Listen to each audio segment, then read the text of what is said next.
Olá, galera, bem-vindos a mais uma aula de física. Hoje a gente vai dar continuidade a campo magnético e a gente vai entender algumas propriedades do campo magnético, como a gente define campo, como a gente calcula campo, como eu disse para vocês na nossa aula ao vivo. Campo é uma grandeza vetorial e ele vai ser representado pela letra B. Eu acho que quando alguém foi falar, alguém foi passar nomenclatura, né, sistemas internacionais, medidas e tal, aí ligaram pro cara e falaram assim, cara, devia estar resfriado. Aí o cara falou assim, cara, coloca aí campo magnético, porque é a letra B. A letra B de bola é a que vai representar o campo, o vetor campo, ok? E para a gente começar já a falar disso, vamos relembrar a história da magnetita, vamos relembrar os efeitos, os fenômenos e mais ainda, eu sabe-se lá Deus por quê eu tenho um arco e flecha tribal. Yeah. E a gente vai precisar desse... Mentira, a gente só vai precisar disso aqui, ó. Tinha que caber na tela toda, não tá cabendo agora, tá? A gente vai precisar da ajuda de um arco e flecha para entender algumas coisas. Porque eu vou precisar dessa profundidade aqui, ó. No plano 2D é fácil, né? Agora, na horizontal, na vertical. E quando eu preciso me referenciar a essa profundidade aqui, por exemplo, para descrever campo? Então, a gente tem que começar a entender o mundo 3D aqui, e no mundo do campo magnético a gente vai precisar de alguns conhecimentos como esse, sobre profundidade. Aí, como é que a gente representa a profundidade, Ana Lídia, num papel? Então, vai ter algumas nomenclaturas que nós vamos aprender hoje, nada difícil, super tranquilo, abre sua cabeça. Temos um arco e flecha, temos uma flecha para poder explicar perfeitamente a matéria de hoje. Então, vem comigo. Eu vou abrir aqui com para vocês. Compartilhar a tela. Vocês podem ver aí. Vamos começar a falar sobre o eletromagnetismo, né? E para mim, como eu falei para vocês, é a parte mais completa do magnetismo. Por que, Ana? Porque qual é uma das consequências da corrente elétrica? É o campo magnético. E aí, poxa, o que falta para entender sobre eletrodinâmica é o eletromagnetismo, né? É o elétron também tendo a função de um ímã. Dependendo da quantidade de corrente que você está...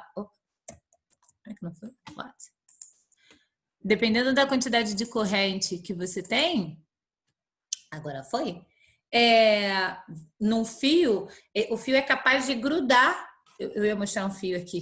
O fio é capaz de grudar um material, um ferro, por exemplo, como a gente já viu que é possível o ferro ser atraído, porque tem elétrons livres na sua camada, ele pode ser imantado, ele pode funcionar como um ímã artificial e tudo mais. Mas, sem muitas delongas, vamos relembrar aqui da magnetita, que é essa pedra, falar sobre as propriedades que nós já falamos na última aula, que é a polaridade. Todo ímã ele tem que ter duas polaridades, norte e sul. Elas sempre vão se atrair ou repelir.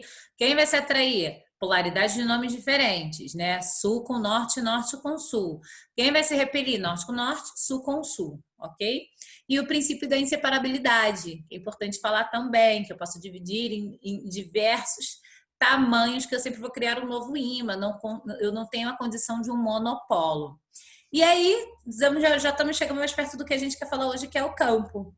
Dependendo do formato do meu ímã, eu vou ter representação de um campo, ok? Agora, espia bem. Campo é uma grandeza vetorial, beleza? Se é uma grandeza vetorial, é porque ela precisa de módulo direção e sentido. Ana Lídia, como eu vou determinar isso? Para começar a aula de hoje, eu preciso que você pegue a sua mão direita e a gente vai aprender a regra da mão direita. Seu dedo vai representar a corrente.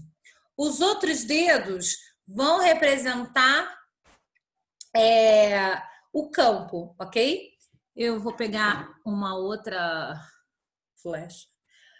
E vamos supor que por enquanto não vai ser flecha não. Vamos supor que isso aqui é um fio, ok?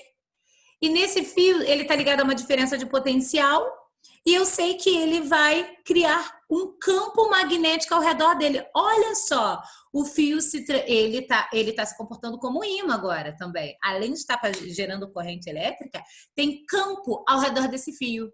Como eu represento, Ana Lídia, o vetor desse campo? Qual é a direção? Qual é o sentido? Caramba, primeira coisa que tu tem que ver, qual é o sentido da corrente? Digamos que a corrente está para cima, ok? Meu dedão vai apontar para onde? Da direção da corrente, para cima. E os outros dedos, galera, eu vou envolver, ok? Vou envolver. O que eu posso perceber quando eu envolvo aqui, ó? Dedão no sentido da corrente. Quando eu envolvo, olha aqui o sentido do campo. Ele está indo aqui, ó, da direita para a esquerda. Da direita para a esquerda. Já representei sentido, direção, pela regra da mão direita. A única coisa que eu tenho que me ligar é aonde está a corrente. Se a corrente estiver para baixo, dedão para baixo. Olha aqui, ó, envolvi com os outros dedos. Daqui a pouco eu vou quebrar meu braço. Envolvi com os outros dedos o campo. Então, agora o campo está indo da onde? Da esquerda para a direita, de uma maneira circular, tá? O fio, ao redor do fio, eu vou ter sempre um campo circular, mas ele está indo de onde para onde, né? Qual é o sentido desse campo? Que veio através da corrente. Por isso, eletromagnetismo, porque através da eletricidade eu tenho um campo magnético. Por isso que para mim é matéria mais completa, linda, maravilhosa. Então pronto, eu já consigo determinar pela regra da mão direita. Lídia, eu posso usar a esquerda. Não. A gente vai usar a esquerda para força magnética, mas por enquanto a gente fica aqui com a direita, ok? Para campo, eu vou sempre usar a minha mão para a regra da mão direita. Dedão é a corrente.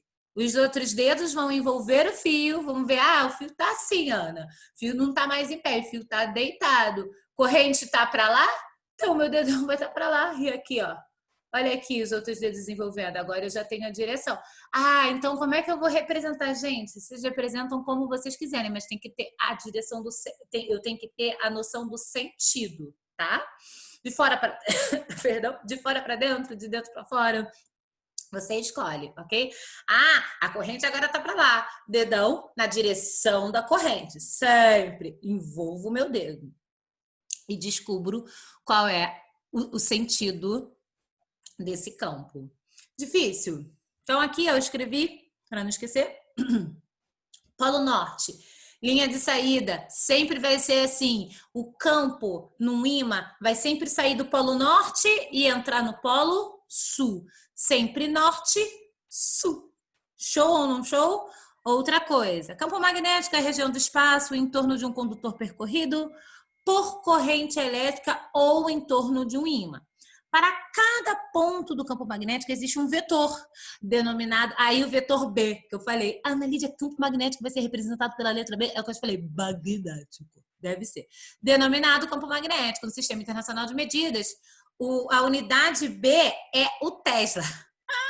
Peraí, Ana Lídia. Sim, campo magnético, força é Newton. Forever. Agora, campo é em homenagem a esse físico homem maravilhoso que eu sou fã, vou colocar o nome do meu filho de Tesla, mentira. Mas ele teve lá seus problemas, né? Com Thomas Edison, tem uma maior treta, galera. Se fosse vocês colocassem no YouTube para ver a treta entre Tesla e Thomas Edison, porque teve. E aí você escolhe que lado que você quer ficar, ok? Ou não. O caminho do meio é sempre melhor. A unidade sempre vai ser... Eu vou representar campo magnético como vetor B. Mas qual é a unidade do campo magnético, Ana Lídia? Tesla. T, maiúsculo. Ok? Então, tá aí para a gente falar mais um pouquinho do magnetismo na Terra. Como é, Ana Lídia? Vai sair sempre do polo norte, geográfico ou magnético? Sempre do norte magnético.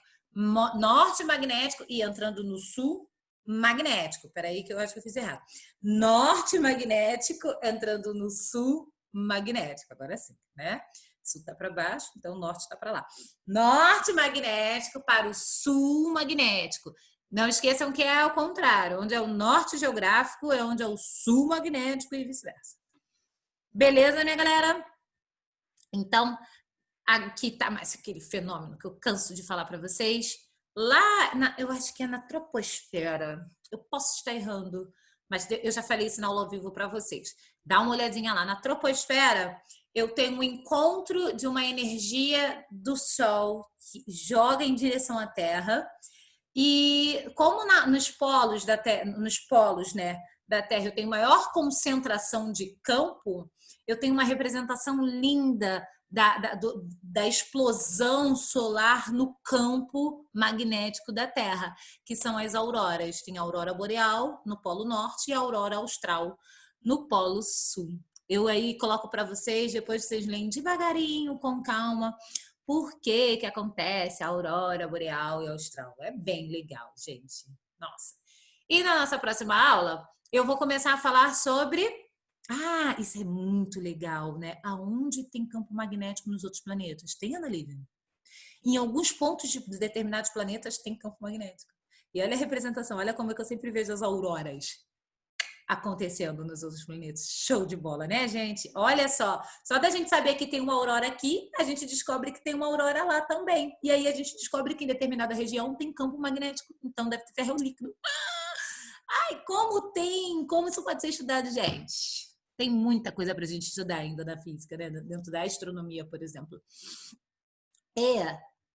Nessa próxima aula que a gente vai continuar aqui, nós vamos falar sobre as fórmulas. Por quê?